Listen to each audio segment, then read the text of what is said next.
What it do, y'all? We got a lot to unfold. Oh shit! Hold on. What's that guy's name? Lyndon Arthur. Lyndon.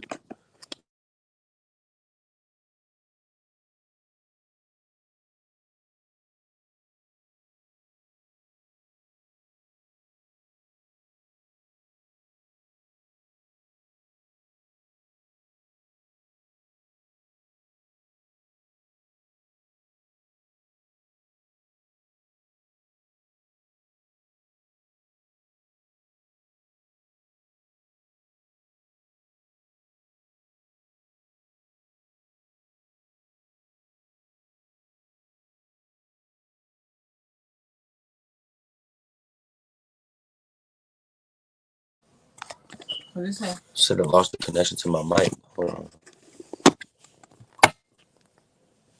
Yo. Is it on me? Yeah, it's on. Yo, what up, y'all?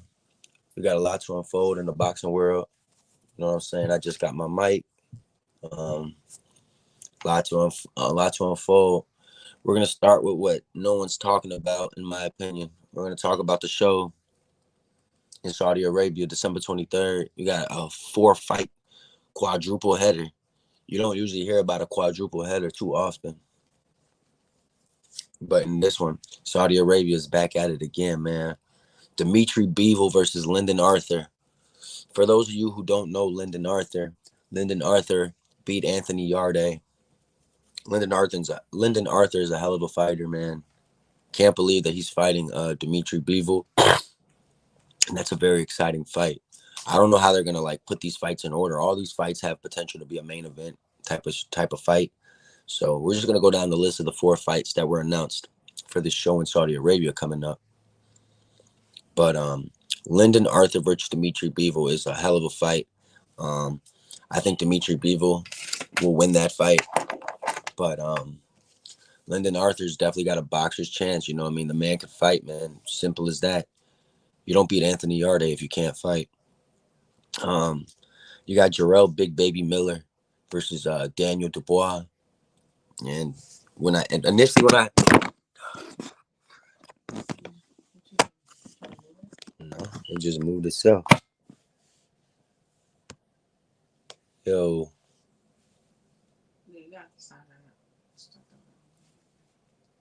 So like I was saying though, you got Daniel Dubois versus Jarrell Big Baby Miller. You got 2 Goliaths, 2 punchers going at it.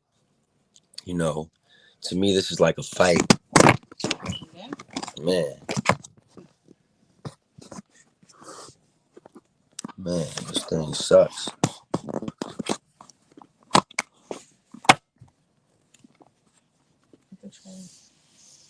Dang, this thing sucks, man. My bad, y'all. I gotta get a better setup, man. This thing ain't it. Yeah. It's cool. But it's cool, y'all. I gotta make do, man, so we get the money to invest into the stuff we need. So Daniel Dubois versus Jarrell Baby Miller, man. I got Daniel Dubois in that fight. You got 2 big monsters. It's an exciting fight, man. I hope one of them gets dropped. You know what I'm saying? So it's gonna be a hell of a fight between Dubois and Jarrell Big Baby Miller. But I just haven't seen much of Jarrell Big Baby Miller recently. Last time I saw him, he was fighting some guy I'd never heard of, a nobody. And yeah, he won the fight, but that's not much of anything to me. Daniel Dubois is coming off a loss, but he's coming off a loss versus arguably maybe the best heavyweight in the world right now, Alexander Usyk. And a lot of people think that Daniel Dubois actually scored a knockdown in that fight. They called it a low blow, and he ended up getting stopped later on.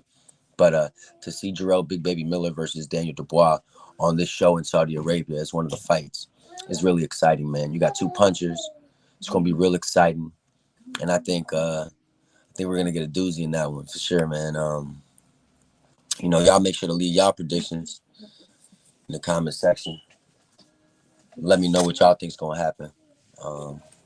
Waiting for our viewers to marinate. Want our viewers to marinate.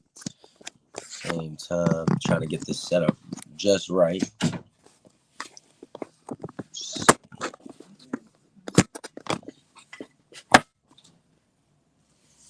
All right, let's try to minimize. Damn, man, damn. Man, when your setup ain't right, your setup ain't right. Man, we gonna get this. When it keeps falling down? It's not sticking.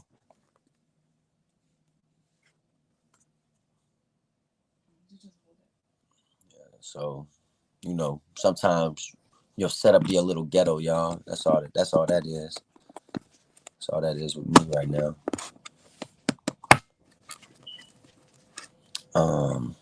But now we got two major heavyweight fights that I have not unfolded that are going to be in Saudi Arabia that I'm really looking forward to.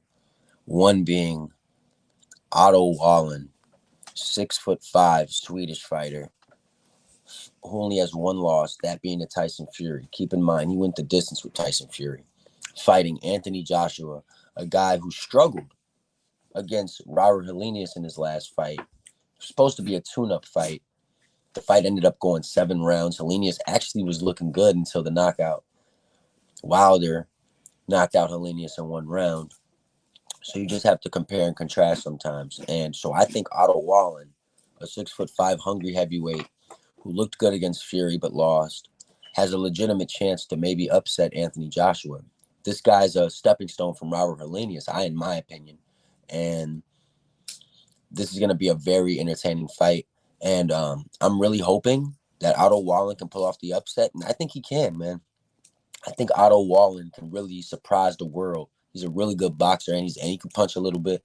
I think that Joshua better come prepared because this is a fight that could be stolen by Otto Wallen if he doesn't take him seriously. And then in the main fight that everyone's talking about in Saudi Arabia, you have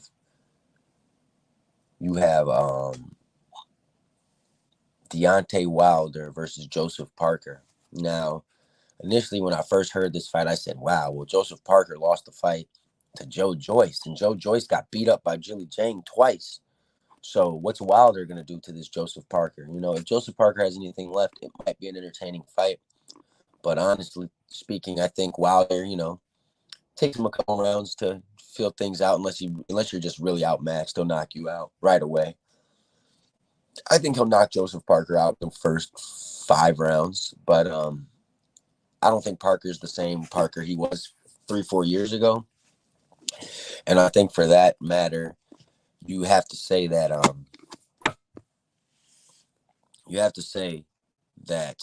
Deontay Wilder has the advantage in this fight in every way, shape, and form. And I think he'll win this fight relatively easy.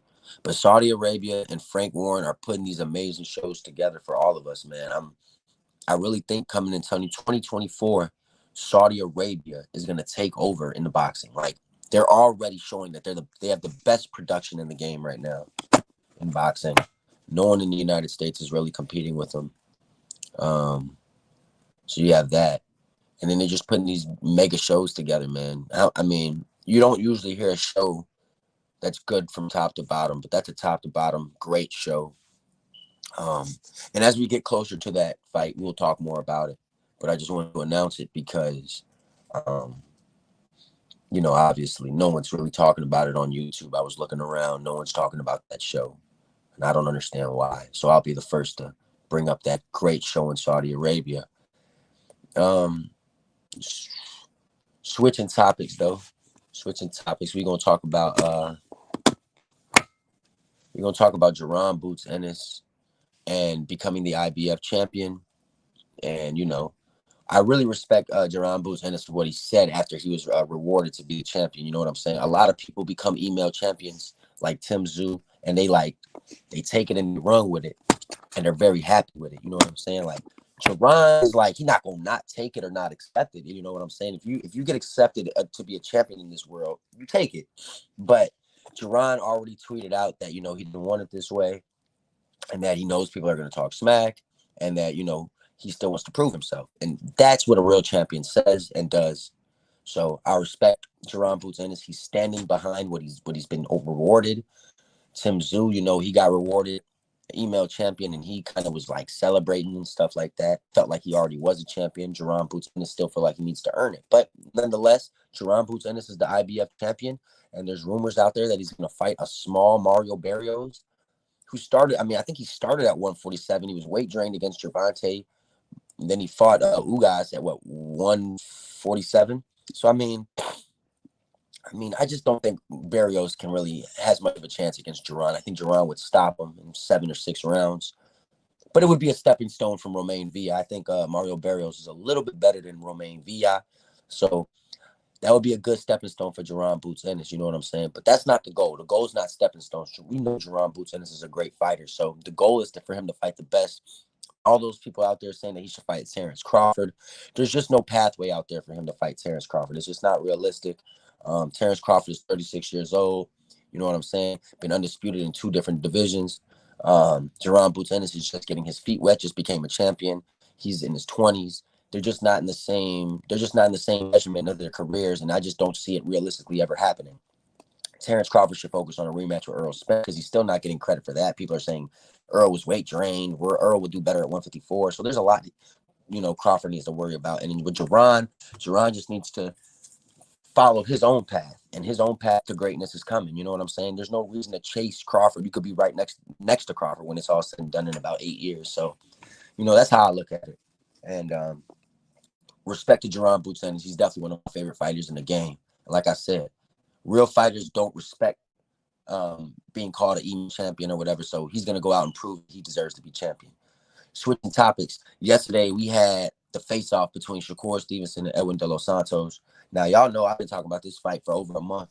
I'm very excited for this fight. I'm very pro Shakur Stevenson, one of my favorite fighters in the game.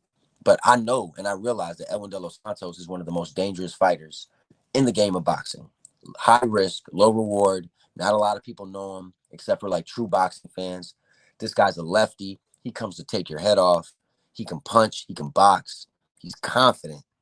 There's been confident opponents against Shakur Stevenson in the past. Yoshino was talking that smack, but I didn't see the same swagger. Jamal Herring was a little confident, but it's not the same.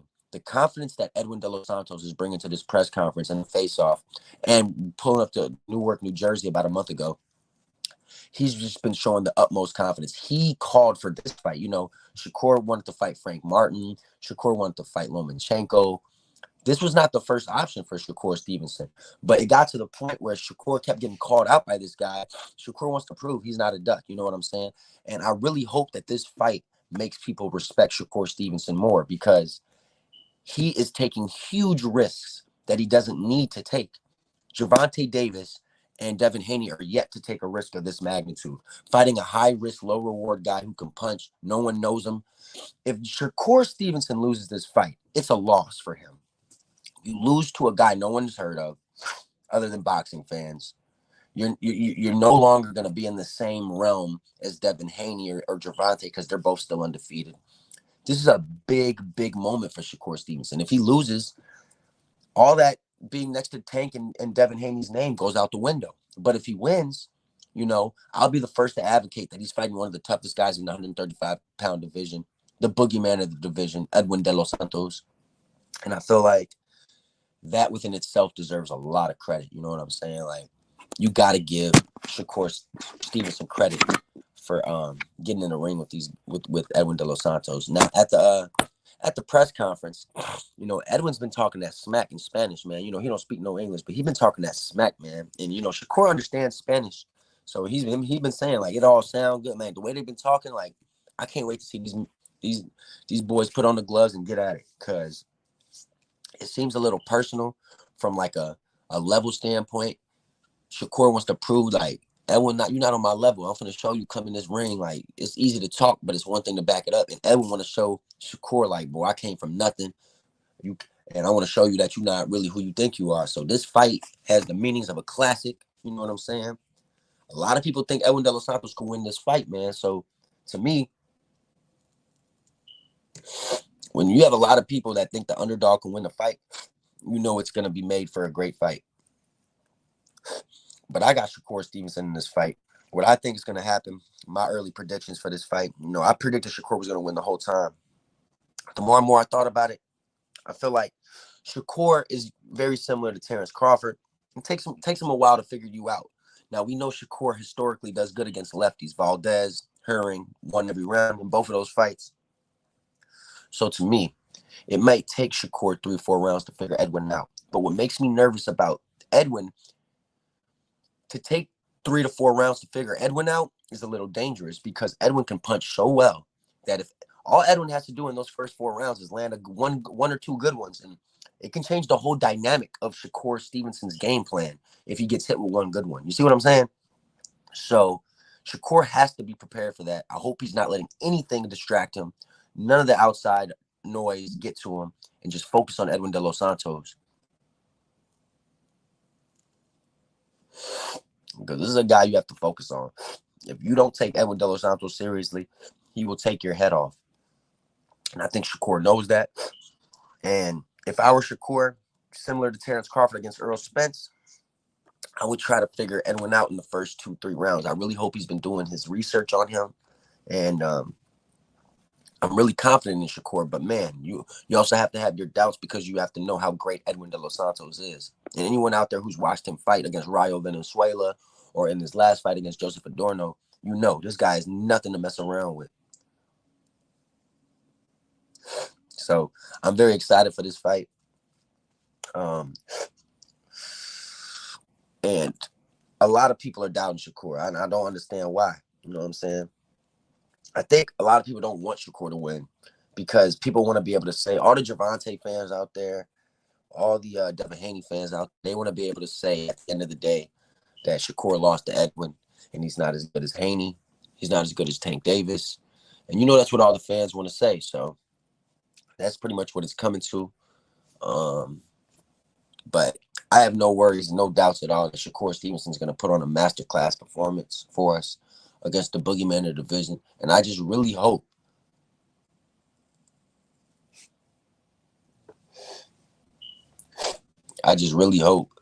that when Edwin de los Santos gets beat up by Shakur Stevenson, that you people aren't saying, oh, well, Edwin de los Santos is a nobody. He doesn't have a big name. Who is he? Because you know all the casuals are going to come out and say, well, who is this guy? Who is this guy? A lot of casuals, they don't look at everything. They don't look at the whole thing. They look at the name. They look at Shakur Stevenson, and they expect Shakur to just dominate, not knowing anything about the other guy. But if you're not a casual, you know. So this is a great fight. Great fight. Great way to close out 2023 in boxing, you know. To have Demetrius Bubu Andre, David Benavidez coming up, that a great card. And then to have this show tomorrow night is great. There's a lot of people talking smack about Shakur Stevenson fighting on a Thursday. But in my opinion, fighting on a Thursday is actually real cool because, you know, we don't have to wait till Saturday to watch the fight. You know what I'm saying? Like, sometimes waiting until Saturday, like, I get it from a review standpoint. It's better to have it on Saturday because there's no football on Thursday. On Saturdays. Like, there's no pro football. But I feel like having it on a Thursday, we don't have to wait till Friday. We don't have to wait till Saturday. We get literally tomorrow night. Shakur Stevenson's about to step in that ring. Like, I'm excited to get to see a fight this early in the week. It's kind of like when Nayo Inoue fights on Tuesdays. Like, you know, it's a little weird at first, but once you get used to it, you actually think it's actually better because who don't want to see a great fight early in the week? You know what I'm saying? Start the weekend off right. Going into the Sunday football, Shakur coming off a win. You know what I'm saying? Like, it's all going to be great. So, real excited for that. And, you know, maybe Shakur can make Thursday boxing a trend. You never know. You never know. Shakur Stevenson is known to be different than the rest. So that's why I'm a huge fan of him. But that's really, you know, most of the things that we've unfolded. You know what I'm saying? That's really where we at with it in boxing right now. Like I said, then you got the November 25th show. I've been talking about that show for a while now. You know what I'm saying? Let's see. Man, you know me. One thing about me is we ain't got no viewers right now, but I'm going to chop it up regardless of the viewers. I've always been that type. We're going to chop it up, talk about whatever we talk about regardless. Like I said, man, this fight, y'all better tune in to this fight tomorrow night, man. This one gonna be worth it. This one gonna be worth it for sure. Man, a lot of people think this fight's gonna go to distance, man, and I could see why. You know what I'm saying? Like, I wonder if Edwin is gonna respect Shakur Stevenson's power at the end of this fight. Like, I'm very curious to see how everything's gonna unfold and transpire in this fight. From a stylistic standpoint, this is gonna be very interesting. Um, I don't think that I don't think that Shakur is gonna be landing on Edwin like he did on Jamal Herring. But I still think Shakur Stevenson's gonna be landing at will, man. One thing about Edwin De Los Santos is his defense is not that great. Like if y'all watch his fight with Rayo Valenzuela, he was trading with Rayo, and Rayo was not getting the better of the exchanges. He was getting hit with big ones, and you could tell those big ones. Edwin definitely had more pop in his punches than Rayo. Um, and I think that's what is going to want from Shakur. He's going to want Shakur to get in exchanges. I think Shakur is going to show a beautiful boxing class. I think from like a footwork standpoint, I think he's going to show us something great here. Because he's going to have to. Like I said, like I have nothing really bad to say about Edwin De Los Santos when you talk about him from like how hard of a fight he is and how good of an opponent he is. He's as good as they come. This is a very hard fight. Trust me, Gervonta and Devin Haney are not looking to fight Edwin De Los Santos right away. Trust me, or we would have seen it or heard it by now. Shakur's the first one to take this step. You know what I'm saying? I honestly think Edwin De Los Santos is a harder fight than Ryan Garcia. You know what I'm saying? Some people don't tell you the truth. If Ryan Garcia was to fight Edwin De Los Santos, I think that's a 50-50 fight, but I would give the edge to Edwin because of that punch. I think Edwin's a little bit more versatile too. So, you know what I'm saying? It just depends on who you asking. But Ryan had more of a name, so Tank gets more credit for stuff like that. You know, it's just the honest truth.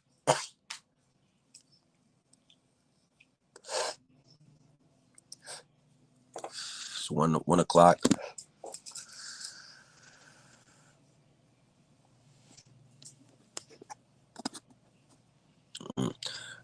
I gotta go do something, y'all. I'm gonna hop back on here a little bit later, and we gonna chop it up. Late night boxing talk. The weigh-in is later today. I want to see what's gonna happen at the weigh-in with Shakur Stevenson and Edwin and Emmanuel Navarrete and Robinson Canseco.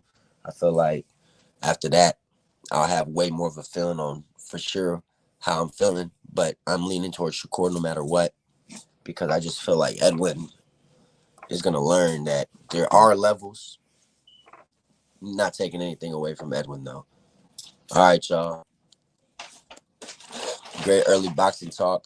I'm out of here. Peace. Okay, are you hungry?